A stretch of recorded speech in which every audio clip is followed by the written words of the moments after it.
Viewers, এই যে জায়গাটি দেখছেন, এই জায়গাগুলোতে অনেক মানুষ ছবি তুলতে এসে মারা যাচ্ছে। এর কারণ হচ্ছে অনেকেই এই রেল লাইনের মাঝখানে বসে তারা ছবি তুলে এবং তখন কোন দিক থেকে যে ট্রেন চলে আসে, দুই দিক থেকে ট্রেন আসতে পারে, যেটি অনেক সময় ছবি তুলতে গিয়ে ওই ট্রেনের আর খেয়াল থাকে না, যার কারণে মানুষ মারা যায়।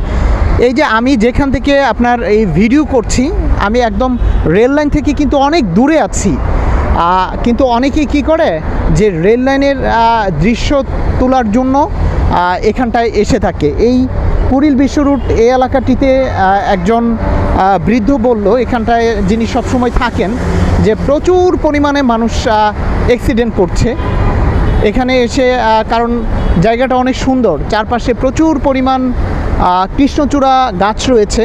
আমার সামনে অনেকগুলো কৃষ্ণচূড়া গাছ আছে ওই ফ্লাইওভারের পরেই। এখানকার মানে সৌন্দর্য উপভোগ করতে এসে মানুষ মানে মৃত্যুর কোলে পড়ে যাচ্ছে। সো আমরা যেটাই করব না কেন একটু সাবধান থাকব, তাহলে হয়তো জীবন অনেকটা বেঁচে যেতে পারে। আর আমাদের অসাবধানতার কারণে এই দুর্ঘটনাগুলো ঘটে।